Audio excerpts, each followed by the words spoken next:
Olá pessoal do nono ano, do Integral Colégio de Curso. Vamos aí para mais uma aula de História, né? Continuando os assuntos, todos os temas ligados aí à Segunda Guerra Mundial, certo? E como já vimos nas últimas aulas, né, as questões relacionadas aí às fases, né, da guerra. Primeira fase, né, que são as vitórias do eixo, né, do Japão, Itália e Alemanha. Na segunda fase, vamos ter aí um equilíbrio de forças, né? Os aliados aí contam agora com a ajuda da União Soviética, né, que vai entrar na guerra aí a partir de 1941, e vai contar também com os Estados Unidos, que entra também aí no finalzinho de 1941. Então, essa segunda fase ela vai de 1941 a 1943, né? Vai ter um equilíbrio de forças, né? Os aliados vão dar uma parada, né, no avanço do eixo, né, do eixo Alemanha, Itália e Japão. E a fase final da guerra, né, vamos ter aí a vitória dos aliados, né, grandes nas principais batalhas, e consequentemente a vitória, né, finalmente aí sobre o eixo, né, principalmente aí sobre os alemães e posteriormente o Japão, certo? Vimos na outra aula também, né, algumas dos principais momentos aí dessa terceira fase, da terceira fase da guerra, que é, no caso, a Batalha de Stalingrado, tá certo? No qual a guerra vai durar aí, nessa batalha vai durar de 1940 no final de 1941, não, acho que 41, 42, comecinho de 42, até 1944, tá? Discutimos que foi uma batalha muito sangrenta, né? Os alemães eles avançam rapidamente sobre o território da União Soviética, perdão. Porém, a União Soviética ela vai se ater aí de muitas táticas, né? Principalmente ela vai queimar fazendas, queimar plantações, com o intuito de deixar os alemães aí desabastecidos, né, de alguns produtos, né, que eles utilizavam aí para o seu exército, tá certo? Claro que o principal motivo para que os alemães acabassem, né, perdendo a guerra, além do esforço do exército da União Soviética, vai ser aí, claro, o inverno, né? Tem até criaram até um termo, general inverno, acho que é algo assim, né, para caracterizar aí o inverno daquele território, né, o inverno russo da União Soviética, que naquele momento chegou a 40 graus negativos. Então, muitos soldados alemães não eram acostumados a combater no gelo, as armas congelavam, os produtos, né, as comidas, né, tudo de abastecimento acabava congelando também. Muitos morreram de fome, morreram de doenças. Muitas tentativas de ataque, né, dos alemães acabaram sendo adiados devido ao congelamento, né, do armamento bélico alemão. Então, tudo isso aí vai favorecer, né, o exército da União Soviética, certo? E, né, vai ter aí outras, né, características. Mas a gente percebe aqui nesse mapa que os alemães estavam, o eixo, na realidade, estavam aí expandindo seus territórios, né? Tem ocupado a França, a Noruega, a Dinamarca, né? Depois, posteriormente, vão conseguir a Grécia, né? E algumas regiões aí da União Soviética. Na realidade, a Alemanha estava chegando, né, a Moscou, certo? Então, por isso que a Batalha de Stalingrado vai ser importantíssima porque vai abalar aí também o orgulho, né, dos alemães, tá? Foi a primeira grande derrota, tá? Não quer dizer que foi a única, né? Eu comentei com vocês que a, as batalhas que tiveram ali, né, no oceano, né, entre França e Inglaterra, né, naquela região ali, entre, né, as forças aéreas alemãs e inglesas foi, né, os ingleses acabaram contendo, né, essas investidas dos alemães, também foi uma grande derrota aí para os alemães. Mas diante, né, do contexto que foi Stalingrado, milhões e milhões de mortes, né, milhares de mortes, né, os russos aí tiveram, né, muitas mortes aí nessa batalha de Stalingrado, tá certo? E até tinham relatos dessa época que diziam que o gelo, né, os rios, aliás, tinham mais sangue do que água, tá certo? Para percebermos aí o quanto essa batalha ela foi, né, sangrenta, tá certo? E aí vamos ter a entrada dos Estados Unidos, como já falei para vocês, entrada da União Soviética, a Batalha de Stalingrado. Vamos ter o dia D, né, que vai acontecer em 1944, né, o dia decisivo, né, para os aliados. É nesse momento que, né, na frente ocidental, né, os ingleses, pessoas que eram, né, combatiam, né, a resistência francesa, americanos, né, americanos aliados, né, na realidade, que vão ali desembarcar ali no Canal da Mancha, né, na Normandia. Vão ser milhares de soldados que vão participar, certo? E aí vai ter também, nesse momento, a autorização aí dos paraquedas, né, para que eles chegassem, né, naquele momento, protegessem as pontes, para destruíssem as outras pontes e protegessem duas pontes para que os aliados pudessem adentrar o território francês, né, e conseguir libertar a França e marchar para Berlim, para a Alemanha, certo?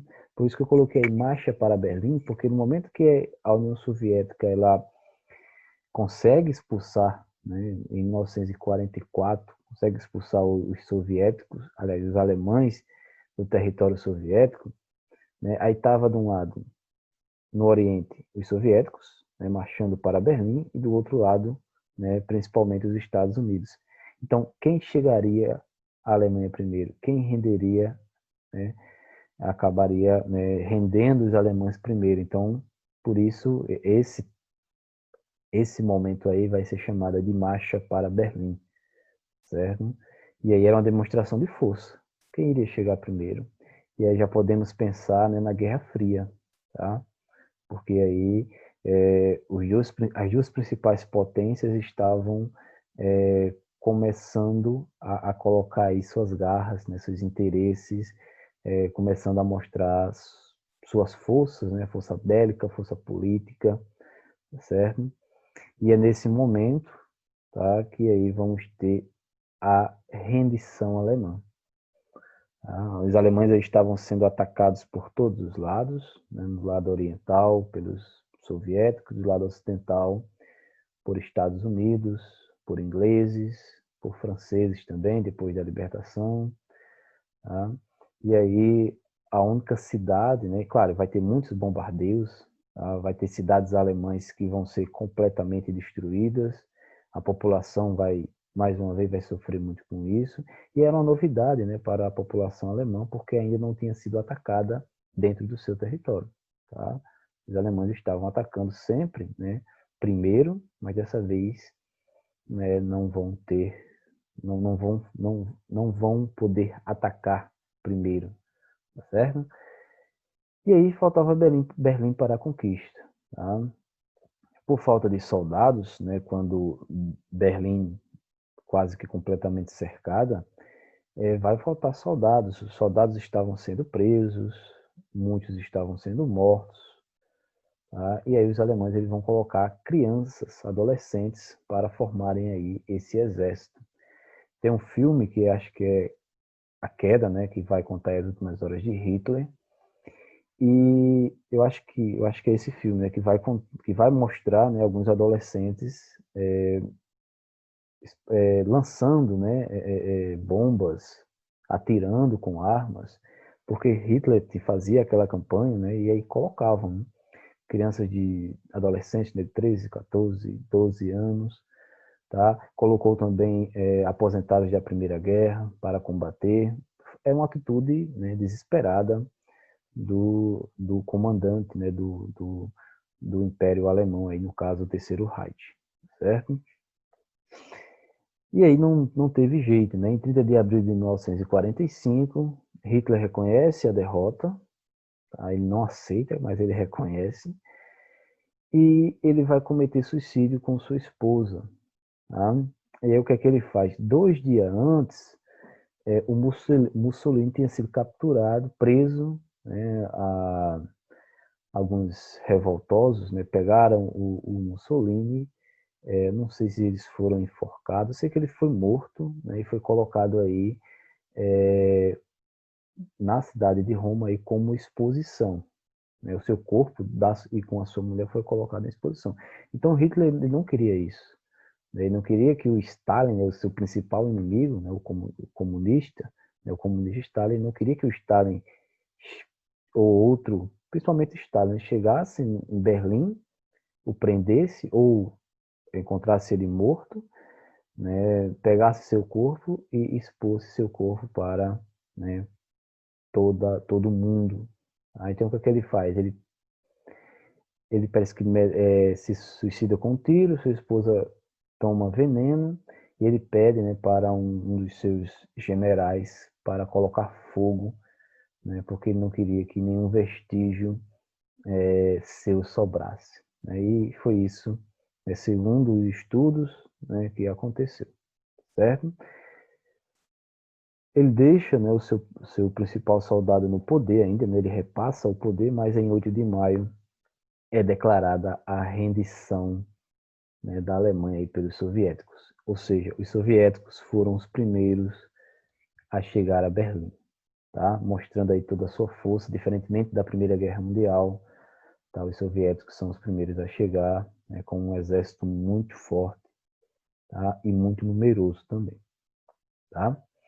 E aí temos essa foto, né, que foi encomendada pelo Stalin, uma demonstração de força, como falei para vocês, no qual um soldado, no caso aí seria o parlamento alemão, tá, no qual um soldado soviético segura a bandeira, né, da União Soviética, acho que é do Partido Comunista, né, enaltecendo aí todo o feito aí da União Soviética, tá certo?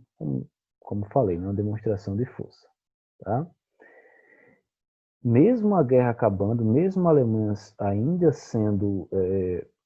estando rendida, né, os japoneses ainda continuavam a luta lá no Pacífico, tá certo? E aí vamos ter aí um dos piores acontecimentos da guerra, né? Não foi só esse, claro, mas que vai finalizar a guerra, certo? Então muitas batalhas vão ser travadas, tá? Muitas derrotas japonesas, né? Principalmente essa luta que se tinha com os Estados Unidos, até porque os japoneses tinham atacado, né, a base naval de Pearl Harbor, tá? Então tudo isso aí favoreceu para que os americanos, né, combatessem os japoneses lá no Pacífico, né? Muitas ilhas iam sendo conquistadas e os Estados Unidos lá é, já estavam bombardeando, né, algumas cidades japonesas. Tá? É nesse momento que, em atitudes desesperadas, os japoneses, né, o imperador japonês, ele acaba já acontecia, né? Durante a guerra já acontecia, mas foi mais intenso, né? Os kamikazes, né? Os kamikazes japoneses, ataques suicidas de aviões japoneses em navios americanos. Tá? Então, para vocês terem uma ideia, chegou em um momento que foi o único dia, foram 900 aviões, né, japoneses que atacaram, né, os americanos, certo? Então, mesmo, claro, os Estados Unidos venceria a guerra sem nenhum problema, só que os Estados Unidos não queria que essa guerra não tomasse mais tanto tempo, tá?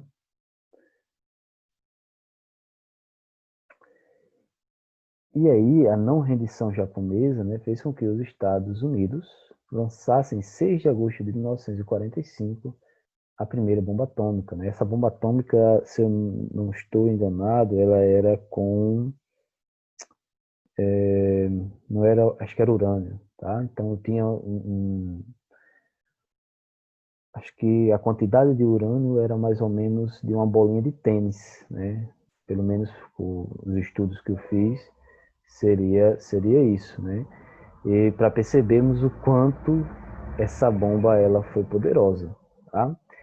De imediato, se não me engano, ela mata 100 mil pessoas, né? Acho que foi em Hiroshima, tá? Tem aí na página 41 do livro de vocês, do livro didático, tá? Então, aí, rendição japonesa. Em 6 de agosto de 1945, os estadunidenses lançaram uma bomba atômica sobre a cidade de Hiroshima, causando a morte imediata, é isso mesmo, de mais de 140 mil pessoas. Tá? E claro que depois as pessoas vão morrendo, né? A radiação, tá? Ela vai matando as pessoas. Até hoje, essas pessoas sofrem, né, com essa radiação. Acho que 3 dias depois, né, poucos dias depois, eles lançam a segunda bomba, no caso agora em Nagasaki, matando aí 100 mil pessoas, tá certo? Se não me engano, essa segunda bomba era feita por plutônio, acho que é isso. Aí os japoneses vão se render em 19 de agosto, tá? Mas aí o que temos que discutir, claro, além, né, das consequências que essa bomba trouxe para essas duas cidades, por quais os motivos, né, que os Estados Unidos lançaram essa bomba, tá? Por que não tentar de outra forma, tá? Então, vocês podem aí me respondendo aqui no chat, né? Dê uma pausa aí no vídeo, vocês podem, o que é que vocês acham? Quais foram os motivos, né, que os Estados Unidos tiveram aí para o lançamento dessa bomba tão destrutiva, tá? E aí podemos pensar em três, né, explicações, tá? Primeiro, eu queria render o Japão, claro. Ele queria acabar com a guerra, né? Segundo, ele queria mostrar o seu poder bélico, principalmente para a União Soviética, que tinha chegado a Berlim, tá? Primeiro. E a terceira explicação seria porque Nagasaki e Hiroshima eram um dos principais pontos, né, industriais do Japão. Ou seja, se ele destruísse aqueles pontos, o Japão iria ficar dependente dele, tá? Como ficou por algum tempo. Tá? Então, são três explicações aí, né, que podemos citar. Se tiverem alguma outra explicação, vocês podem me dizendo, certo? E aí, né, algumas fotos da bomba. Tá? Ela foi atirada por um avião, não lembro aí o nome do avião, e ele teve que fazer uma curva, se não me engano, de 360 graus quando ele solta né, a bomba para não ser atingido, certo? Ela não explode no chão, ela explode no ar, tá, pessoal? Então, a bomba de Nagasaki, se não me engano, ela não explodiu, né, ela não explodiu em cima da cidade, se não me engano, ela explodiu de lado. Tá? Então, para percebermos aí o quanto é uma bomba poderosa. Tá? Algumas outras imagens, Nagasaki, Hiroshima, tá? Você vê como é que ficou a cidade. Tá? Aqui é uma imagem da BBC News, edição japonesa. Tá? E algumas consequências, né, dessa bomba. Né? As consequências das bombas atômicas foram desastrosas. A bomba atômica destruiu completamente seus alvos, provocou a morte de mais de 200 mil pessoas e também causou danos genéticos que foram transmitidos pelos sobreviventes aos seus filhos e aos filhos dos seus filhos. Ainda hoje, nascem crianças com problemas genéticos causados pela radiação das bombas de Hiroshima e Nagasaki. Tá? Então, os danos ainda são sentidos, inclusive tem um hospital, não sei se é em Hiroshima e Nagasaki, que eles acolhem lá, é específico para atender as pessoas que têm ainda consequências, né, dessa radiação das bombas atômicas. Tá? Então, eles têm lá, se não me engano, eram 300 pessoas que já viviam lá, né, porque também, além de ter traumas físicos, ainda tem traumas psicológicos, certo? Então, essa é a aula de hoje, tá? Qualquer dúvida, vai respondendo aí no chat, vai dizendo, ou, né, vai anotando aí para a próxima aula. tá? Então, fiquem bem e até mais.